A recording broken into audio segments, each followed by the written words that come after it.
नमस्कार, प्रणाम, गोड़ लगतनी। हमारा नाम है के एल चौहान, भोजपुरी में पहले मोटिवेटर। ई बात रउरा बहुत बेहतर जानतनी।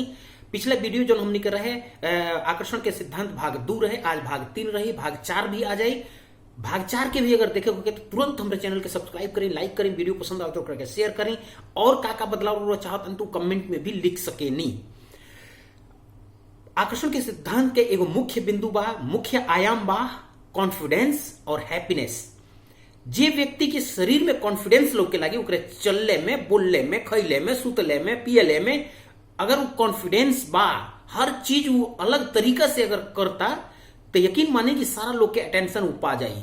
जे लोग के अंदर अगर हैप्पीनेस बा, ओकरे चेहरा पर लोग के लागी काहे से रोरा जानता नहीं, खून खैर खांसी खुशी प्रीत बैर मदपान आई दाबे से ना दबे जानत सकल जहान। ये 8 वो चीज बा, एकरा के दबौले से ना दाबी। कोनो ना कोनो तरह से रोरा बता दे कि अगर रोरे अंदर हैप्पीनेस बा तो कितनो रोरा मुंह लटकाए मुंह ना लटकी, और रोरा अंदर से अगर हैप्पीनेस नहीं है तो कितनो मुस्कुराए के कोशिश करे, चेहरा पर ताजगी तासीर चमक ना आई। तो सबसे पहले ये बात के रोरा समझ ली कि कोने का रोरा कॉन्फिडेंस होखे, कोने का रोरा हैप्पीनेस होखे।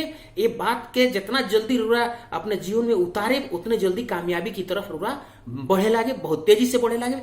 जे लोग कॉन्फिडेंट बा, जे लोग हैप्पीनेस में बा, जेकरे अंदर बहुत खुशी बा, हर आदमी से वो चाहता कि हम ओके सहयोग कर दी।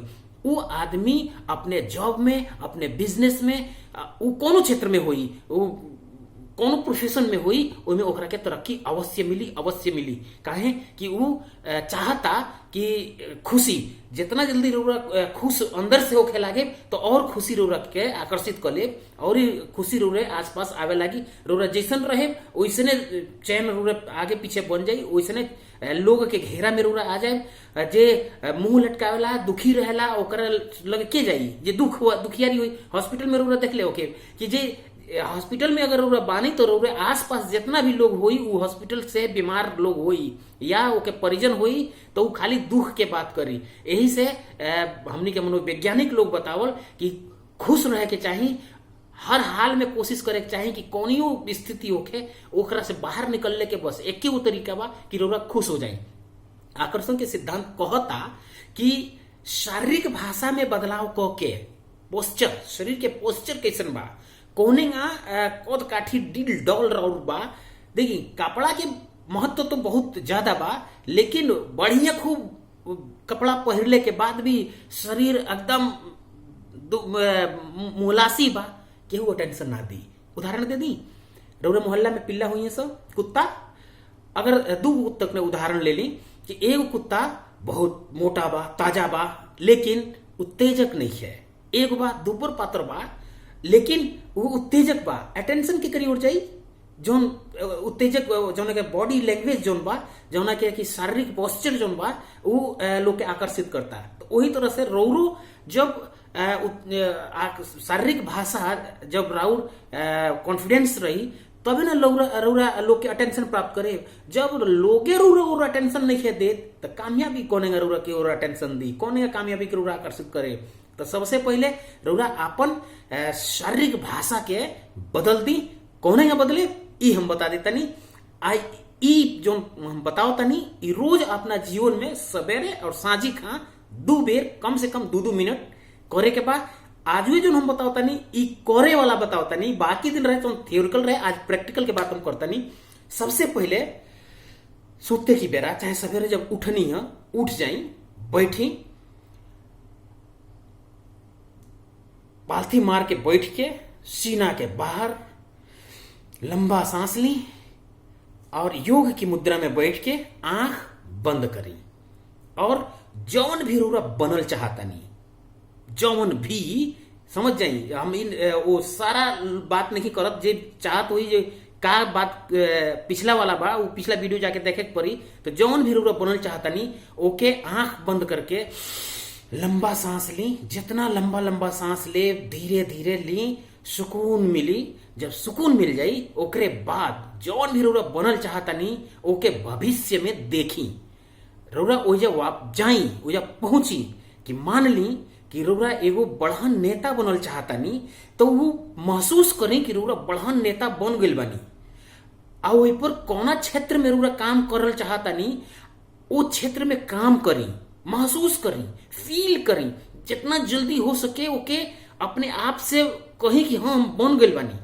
ओकरे बाद मान ली कि रउरा शिक्षा के क्षेत्र में काम कल चाहता नहीं तो कौने ना रउरा ये बोझिल, उबाऊ और महंगा शिक्षा से रउरा लोग के मुक्ति दिवाओ तनी। महसूस करी लोग रउरे आसपास आ गइल बा, रउरा से लोग पूछता कि कौने का तू कामयाब हो गइल, का कोइले रहल, लोग रउरा से इंटरव्यू लेता, रउरे आसपास लोग कामयाब लोग के भीड़ बा। ई सब चीज रउरा आंख बंद करके महसूस करी, यकीन करी, खुद पर यकीन दिलाई। जितना जल्दी रउरा ये बात के खुद पर यकीन दिला ले, रउरे जीवन में धीरे धीरे वो चीज प्रकट होखे लागी। बहुत तेजी से रउरे जीवन में वो चीज आवता, अपने अंदर अंतर आत्मा में सबकॉन्शियस माइंड में ये बात के चल जाए दी। बार बार रोज सुबह शाम यह प्रैक्टिस रउरा करे के बा कि खुश होके कोशिश करे के बा। जितना आराम से रउरा महसूस करे तनी सा प्रैक्टिकल लाइफ में एकरा के लेके जाए। तनी मुश्किल तो रही लेकिन यकीन मानी हम इको के आजमा भइल बानी, हमरे जीवन में लाभ भइल बा तो रउरियो जीवन में जरूर लाभ होई। रउरा बस इमेजिनेशन पावर से भविष्य के रउरा अपना देखी कि रउरा का बनल चाहता नहीं आप बन गइल बानी। रउरा ये सब कॉन्शियस माइंड में बैठ जाए दी बात के, अपने अंतर आत्मा में, आत्मा की गहराई में एकरा के चल जाए दी। यकीन मानी रउरा जीवन में जौन भी रउरा सोचनी है अब के 2 मिनट के अंदर वो प्रकट हो जाई। लेकिन शारीरिक भाषा राउर बिल्कुल कॉन्फिडेंट होके, आ चेहरा पर वो ताजगी, उत्साह, वो मुस्कुराहट होके। और एक बात, रउरा अगर दुखी जब भी होगी ना तो 2 मिनट बैठ करके यही तरह से रउरा जब महसूस करे हाथ दोनों तो लोग भागे हाँ के और रउरा अगर कोशिश करें कि रउरा मुंह लटका ली तो यकीन मान ली रउरा से मुंह ना लटकावल जाई। वो बेरा रउरा दुख दूर हो जाई, रउरा लगे दुख फटक भी ना सकेला। कितनो भी दुखी हुई तनी ऐसा अपने आप पर यकीन करके कर जाई, दुख कहीं भी आसपास ना आई। तो ये मुख्य बिंदु रहला कि कॉन्फिडेंस और हैप्पीनेस के ये बात के रउरा अपने जीवन में उतार ले। और अगला वीडियो जो आई वही पर यही तरह से वो महत्वपूर्ण बा, वो वीडियो के देखे खातिर चैनल के सब्सक्राइब करे पड़ी।